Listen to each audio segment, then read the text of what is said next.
السلام علیکم، سہیل خان اپنے یوٹیوب چینل میں آپ سے مخاطب ہوں۔ آج کا ہمارا جو ٹاپک ہے وہ یہی سیاسی عدم استحکام ہے، اور خاص کر پولیٹیکل میں یہ سیاسی فقدان کیوں ہیں۔ پولیٹیکل پارٹیز جو کہ سٹیجوں پہ اب پی ڈی ایم جلسوں میں کہہ رہے ہیں کہ ہم ملک میں جمہوریت لا رہے ہیں، جمہوریت کے استحکام کے لیے کر رہے ہیں، دوسری جانب اپنی ہی پارٹیوں میں ٹوٹ پھوٹ کا شکار ہے، اپنی ہی پارٹیوں میں ان کی کوئی جمہوریت نہیں۔ تو اس پہ ہم تفصیل سے آج بات کریں گے۔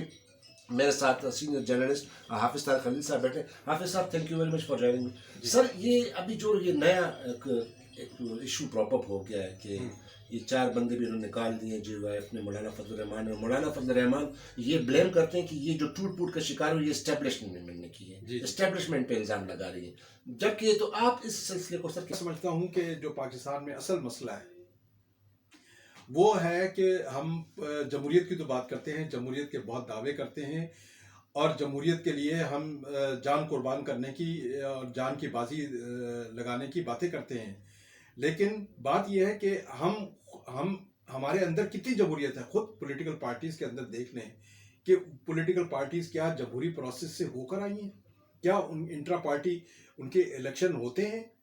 میں سمجھتا ہوں، دیکھیں، پارلیمنٹ میں 26 پارٹی ہیں، جبکہ پاکستان میں 483 پولیٹیکل پارٹیز رجسٹرڈ ہیں۔ ان پولیٹیکل پارٹیز، ان کی دیکھیں، پولیٹیکل پارٹیز ایکٹ جو ہے وہ ایک جامع ایکٹ ہے۔ میں نے جو اس کا مطالعہ کیا، اس کی 5-6 بڑے جو سیلنٹ فیچرز ہیں وہ ذرا ذہن میں رکھیں سہیل بھائی۔ نمبر 1 یہ ہے کہ 2000 ارکان کی ممبرشپ جو ہے وہ پیش کریں الیکشن کمیشن میں۔ اس کا مطلب یہ ہے کہ 2000 ممبران جو ہیں ان کے شناختی کارڈ بھی ہونے چاہیے کہ یہ پاکستانی ہیں۔ میں نے ایسی پولیٹیکل پارٹیز خود میرے مشاہدے میں ہیں، اور بڑی پولیٹیکل پارٹیز ہیں، کہ انہوں نے کہا جی کہ فلاں فلاں فیکٹری سے جو ہے لوگوں کو وہ لے کے شناختی کارڈ وہ ہمارے دفتر میں پڑے ہوئے ہیں، وہ 2000 بنا کے یار بھجوا دو، الیکشن کمیشن کی ریکوائرمنٹ پوری کرو کہ جی ہمارے رکا نہیں۔ پھر 2 لاکھ روپے فیس بھی ہے اس میں یہ کہا گیا ہے کہ پارٹی کا جو مینیفیسٹو ہے، کانسٹیٹیوشن ہے، وہ جمع کرائیں۔ پھر یہ کہا گیا ہے کہ پارٹی کے الیکشن، جو پارٹی کے اندر دستور ہے اس کے مطابق الیکشن ہونے چاہیے، انٹرا پارٹی الیکشن، اور 7 دن کے اندر آفس بیررز کی ایک لسٹ جو ہے الیکشن کمیشن کو پیش ہونی چاہیے۔ پھر اس سے ایک امپورٹنٹ چیز یہ بھی ہے کہ ہر سال یہ پارٹیاں جو ہیں وہ اپنے آڈٹ شدہ جو فنڈز ہیں، جو اپنے اکاؤنٹس ہیں، ان کے حسابات کی تفصیل پیش کریں، تاکہ یہ ثابت ہو کہ یہ پارٹیاں غیر ملکی فنڈنگ سے نہیں آ رہی۔ جبکہ پاکستان کی 3 بڑی پولیٹیکل پارٹیز کے کیسز جو ہیں، پاکستان تحریک انصاف، پاکستان پیپلز پارٹی، پاکستان مسلم لیگ نون، ان تینوں کے کیسز فارن فنڈنگ کے الیکشن کمیشن کے پاس پڑے ہوئے ہیں، ٹھیک ہے جی۔ اور وہ تحقیق ہو رہی ہے، 2 سال ہو گئے، ابھی تک اس کیس کا کوئی فیصلہ نہیں ہو سکا ان تینوں پارٹیوں۔ تو یہ ایکٹ جو ہے وہ بڑے خوشنما الفاظ پر منحصر ہے کہ غیر ملکی فنڈنگ بھی نہیں ہونی چاہیے، پارٹی کے پاس جو ہے بنیادی ارکان کی ایک لسٹ بھی ہونی چاہیے، اور انٹرا پارٹی الیکشن بھی جماعتی دستور کے مطابق ہونے۔ لیکن آپ نے دیکھا کہ کبھی ہوئے اس طرح سے؟ میں نے تو نہیں دیکھا۔ یہاں پر جو ہے ہڑبونگ جمع کر لیا جاتا ہے کہ جنرل کونسل کا اجلاس ہو رہا ہے، یا جنرل عمومی جو ہے وہ کونسل کا اجلاس ہے، اور اس میں جو ہے وہ کہہ دیا جاتا ہے جی فلاں فلاں صاحب جو ہے وہ منتخب ہو گئے ہیں، اور اس کے لیے جو طریقہ کار ہے کوئی طریقہ کار نہیں ہوتا۔ میں نے تو نہیں دیکھا، سوائے میں سمجھتا ہوں کہ پاکستان میں اگر کوئی پولیٹیکل پارٹی پارلیمنٹ کی لیول پر 26 پولیٹیکل پارٹیاں ہیں، ان میں سوائے جماعت اسلامی کے، جنہوں نے ایک پروسیس رکھا ہوا ہے الیکشن کا، وہ اپنے جو بھی ہے اس سے اختلاف کیا جا سکتا ہے، لیکن یہ ہے کہ وہ باقاعدگی سے الیکشن ہوتے ہیں وہاں پر، اور جو بھی دستور ہے ان کے مطابق وہ الیکشن کرواتے ہیں، ان کے امیر، نائب امیر اور جماعت کے سیکرٹری جنرل کا الیکشن ہوتا ہے۔ باقی پولیٹیکل پارٹی، اب پی ایم ایل این میں دیکھیں 13 وائس پریزیڈنٹ ہے، آپ لسٹ بتا سکتے ہیں 13 وائس پریزیڈنٹ کون کون ہے سوائے ایک کے جو حاوی ہیں اس وقت پارٹی کے اندر؟ آپ نہیں بتا سکتے، اس لیے کہ ان کی اہمیت ہی کوئی نہیں ہے، اور جس کا نام سب سے اخیر میں تھا آج وہ۔ اچھا سر، یہ پھر سوال ابھرتا ہے، ہم اکثر کہتے ہیں کہ جب بھی کوئی پارٹی کی نئی لیڈرشپ آتی ہے، کوئی نیا صدر منتخب ہوتا ہے، تو یہی بڑے بڑے ان کے جو گاگڑ ہوتے ہیں، جو بڑے بڑے ان کے جو ہیوی ویٹ ہوتے ہیں، وہ کہتے ہیں کہ جی جناب سینٹرل ایگزیکٹو کمیٹی نے ان پر اعتماد کا اظہار کر دیا اور جناب فلاں فلاں صدر ہو گئے۔ تو سر، یہ جو بڑے بڑے ان میں پیپلز پارٹی میں، مسلم لیگ نون میں یا پی ٹی آئی میں، تو تو یہ لوگ سر یہ بغاوت کب شروع ہوگی؟ نہیں یہ ہیریڈیٹری پالیٹکس، ہاں، یہ موروثی سیاست کب ختم ہوگی؟ اصل مسئلہ ہی پاکستان میں یہ ہے کہ ہماری پولیٹیکل پارٹیز کے اندر ایک جمہوریت کی کمی ہے، جمہوریت کا فقدان ہے. جب تک پولیٹیکل پارٹیز بالغ نظری کے ساتھ اور ایک کھلے دل کے ساتھ جماعتی دستور کے مطابق الیکشن کی طرف نہیں جائیں گی، جماعت کے اندر جمہوریت نہیں آئے گی، تو آپ کس طرح سے دعویٰ کر سکتے ہیں پاکستان میں جمہوریت کا کہ ملک کے اندر بھی جمہوریت ہونی چاہیے؟ جب آپ کی اپنی پارٹیوں کے اندر جمہوریت نہیں ہے اور آپ نے جو سسٹم بنائے ہوئے ہیں اس میں موروثی سیاست جو ہے وہ چل رہی ہے، جس طرح سری لنکا میں چلتی رہی ہے ایک عرصے تک کہ وہاں پہ بدر نائکے تھی، پھر ان کا بیٹا آ گیا، پھر ان کی فیملی آ گئی اور ان کی پوتی آ گئی.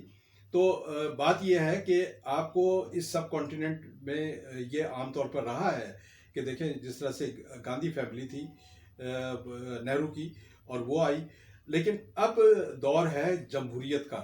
جب آپ جمہوریت کی بات کرتے ہیں تو سب سے پہلے ضروری یہ ہے کہ پولیٹیکل پارٹیز جو ہیں وہ اپنے اندر جمہوریت لے کے آئیں، اپنے اندر جو ہے جمہوری فلسفے کو فروغ دیں، وہ پارٹی کیڈر جو ہے اس کو تیار کریں.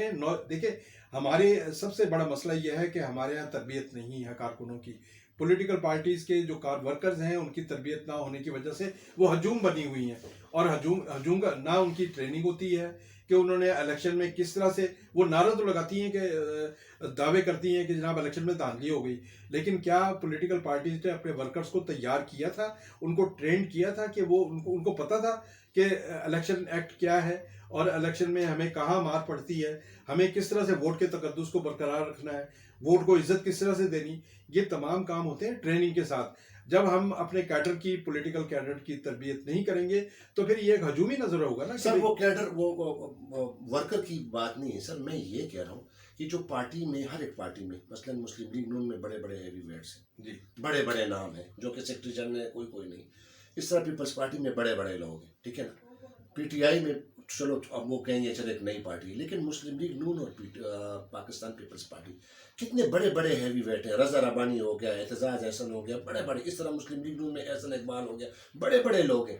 لیکن پھر وہ شہباز شریف پریزیڈنٹ بن گئے، مریم نواز بن گئی. مریم نواز کی کل آج اخباروں میں آئی ہے کہ کل اس نے اپنی والد کو 71ویں سالگرہ پر ان کو جو پیغام بھیجا، مبارکباد بھیجے، اور کہا ہے کہ میں آپ کی پارٹی اور آپ کی جو پالیسیز ہیں اس پہ میں گامزن رہوں گی. تو سر یہ دیکھیں بات آپ نے بالکل دکھتی رگ پہ ہاتھ رکھا ہے. ورکر تو چھوڑ، یہ جو بڑے بڑے لوگ ہیں وہ کیوں بغاوت نہیں کرتے؟ جب آپ بلاول کی جب ان کی انسٹالیشن ہوئی ہے اس میں آپ دیکھیں کہ 7 آدمی ایسے تھے جو پارٹی کے اگر وہ سربراہ نہیں تھے تو سربراہوں کی سطح کے تھے. 2 سابق پرائم منسٹر تھے اس وقت ان کے پاس موجود تھے، ان کے پاس رضا ربانی موجود تھے، اعتزاز موجود تھے، امین فہیم موجود تھے، خورشید شاہ موجود تھے. ان سب کا کہا گیا کہ یہ جو 7 رکنی ان کی ایک کیبنٹ بنائی گئی ایلڈرز کی، اور کہا گیا کہ بلاول کو تربیت دیں گے. اور اس کا نتیجہ یہ ہوا کہ آپ نے دیکھا ہوگا کہ بڑے بڑے لوگ جو ہیں ہاتھ باندھ کے پیچھے کھڑے ہوتے ہیں، اس لیے سر مجھے بہت دکھ ہوتا ہے، وہ اتالیق بن گئے. ناظرین مجھے بہت دکھ ہوتا ہے کہ جب بلاول کے پیچھے بڑے بڑے ہیوی ویٹ کھڑے ہوتے ہیں اور وہ ایڈریس کر رہا ہوتا ہے، پریس کانفرنس کر رہا ہوتا ہے. یقین کریں میں خود چونکہ آپ ٹھیک ہے پیپلز پارٹی کا میرا بڑا پولیٹیکل افیلیشن تھی، وہ ٹھیک ہے، پولیٹیکل پارٹیز آزاد ہیں، جس کو مرضی لیڈر بنائیں، لیکن بات یہ ہے کہ جو پارٹی کے اندر تربیت اور پارٹی کے اندر ایک جو لائلٹی کی بات ہے، وہ لائلٹی جو ہے وہ اس پہ کمپرومائز نہیں ہونا چاہیے. لیکن لائلٹی کیا صرف اپنی فیملی تک محدود رہ جاتی ہے؟ سب سے میں یہی کہہ رہا ہوں نا کہ جب آپ نے کہا کہ 6-7 اصل بات یہ ہے کہ اس کو ٹریننگ دینے کے لیے آغاز کیا، تو کیا وہ یہ نہیں کہہ سکتے کہ بھائی ان کو آپ ٹرین کریں؟ ہم کیوں، ہم کس ہوئے؟ وجہ یہی ہے کہ 30-40 سال سے ہم پارٹی میں. وجہ دیکھیں پارٹیاں جو ہیں وہ بنیادی اپنی جو فلسفی ہے، جو نظریہ ہے، اس سے پیچھے ہٹ گئی ہیں. وہ دیکھتے ہیں، وہ پارٹی لائلٹی نہیں دیکھتی، وہ دیکھتی ہیں پرسنل لائلٹی، کہ ہماری قیادت کے ساتھ لوگ کتنے جو ہے لائل ہیں، اور وہ پیمانہ ہے آگے آنے کا.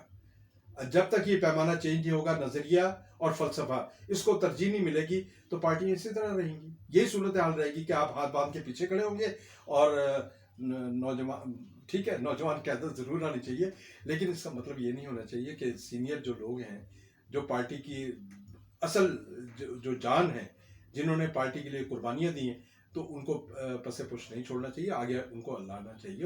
اچھا سر, ٹو سم اپ یہ لاسٹ کوشچن اور بڑا بریف سر, اب یہ بتائیں کہ اب یہ جو نئی ڈیولپمنٹ شروع ہو گئی ہے, اب پارٹیوں میں بھی پوٹ کا شکار ہو گئی ہیں ساری پارٹیاں, تو اب یہ جو انہوں نے اتنا بڑا جو ایک تحریک کا آغاز کیا ہے, اس پہ اب کیا اثر پڑے گا؟ دیکھیں, پولیٹیکل پارٹیز کو جو ہے فلورش ہونا چاہیے, پولیٹیکل پارٹیز کو آگے بڑھنے کا موقع ملنا چاہیے.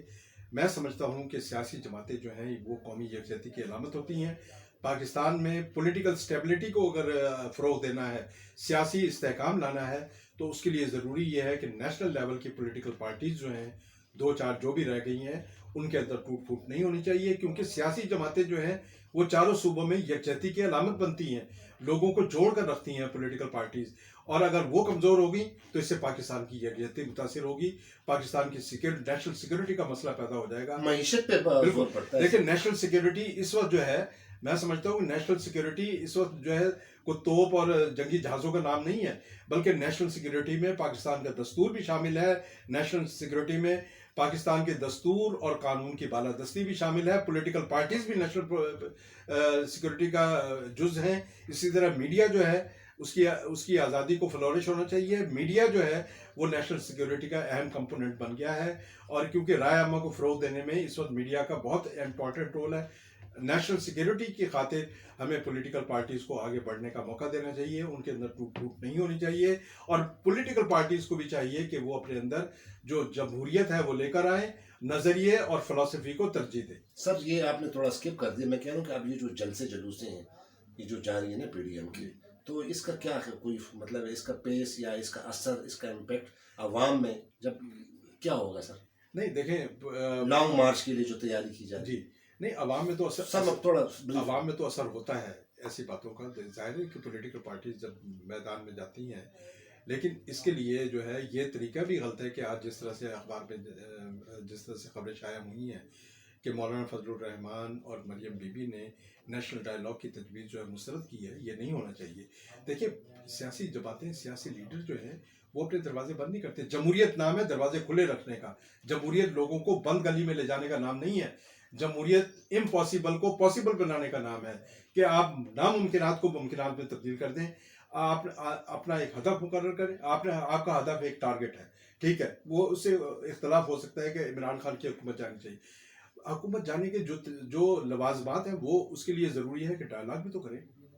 ڈائیلاگ اسی بنیاد پہ کر لیں. ڈائیلاگ اس لیے نہیں کیے جاتے کہ وہ تو بس انہوں نے یہی رٹ لگائی ہے کہ بس اس حکومت کو چلنا چاہیے. ڈائیلاگ تو دیکھیں تب ہوتے ہیں جب آپ میں کوئی درمیانی عوام کا دکھ درد آپ کے دل میں دیکھیں نا, وہ تو بات نہیں کر رہے اس طرف کہ بھئی لوگ پریشانی کا شکار ہیں, لوگوں کی قوت خرید کم ہو. اچھا, جلسوں میں وہی مطلب کاؤنٹر اٹیک, جلسوں میں یہ بھی کرتی ہے حکومت, وہ کہتے تھے کہ عمران خان چلا جائے. ہاں چلا جائے. مجھے بتائیں کہ عمران خان چلا بھی گیا تو کیا دودھ کی نہریں جلد بہنا شروع ہو جائیں گی, ملک میں معیشت ٹھیک ہو جائے گی جلد؟ دیکھیں, یہ پالیسیاں جو ہیں یکدم تبدیل نہیں ہوتی, اور پولیٹیکل پارٹیز اگر مل کر بیٹھیں گی تو پاکستان کی معیشت بھی ٹھیک ہوگی, نیشنل سیکورٹی کے مسائل بھی ٹھیک ہوں گے, اور پاکستان میں جو ایک جمہوریت کا جو خواب ہے اس کو ہم اچیو کر سکیں گے. بہت بہت شکریہ حافظ طاہر خلیل صاحب. جی ناظرین, یہی وقت کا تقاضا ہے, اور ہماری پولیٹیکل لیڈرشپ کو, اور ہماری جو عام جو رائے عامہ ہے, جو ہماری جو میڈیا ہے, اور جو ہمارے جو انٹیلیجنسیا ہے, اس وقت اس ملک کی ترقی کے لیے, اس ملک کی سٹیبلٹی کے لیے, اس ملک کی بقا کے لیے وہی کام ہونا چاہیے جو ہمارے ملک کے بہتر ہے. اگر ملک میں سیاسی عدم استحکام ہوگا تو ملک کی نیشنل سیکیورٹی, ملک کی انٹرنل سیکیورٹی, ملک کی ایکسٹرنل سیکیورٹی, ملک کی اکانومی, ملک کی معیشت, سب پہ پھر اثر پڑتا ہے. اور اب وقت کا تقاضا یہی ہے کہ یہی جس طرح حافظ صاحب نے کہا کہ آخر پولیٹیکل ڈائیلاگ آپ کو ٹیبل پر آنا پڑے گا. اگر کوئی آپ کے تحفظات ہیں, اگر آپ کی کوئی گریونسز ہیں, تو آپ بجائے اس کے کہ آپ جو ہے وہ مخالفت برائے مخالفت اور بیان بازی اور یہ کی, اور اب چونکہ ٹوٹ پوٹ کا بھی شکار ہو گئی ہیں پارٹیاں پی ڈی ایم کی, تو لہٰذا اب وقت کا تقاضا یہ کہ اگر واقعی یہ سیاستدان, یہ پولیٹیکل لیڈرشپ اس ملک کی بقا کے لیے, اس ملک کی آئین کے لیے, اس ملک کی قانون کی بالادستی کے لیے, اس ملک کی آئین کے لیے, اس ملک کی سیکیورٹی کے لیے, اس ملک کی معیشت کے لیے اگر یہ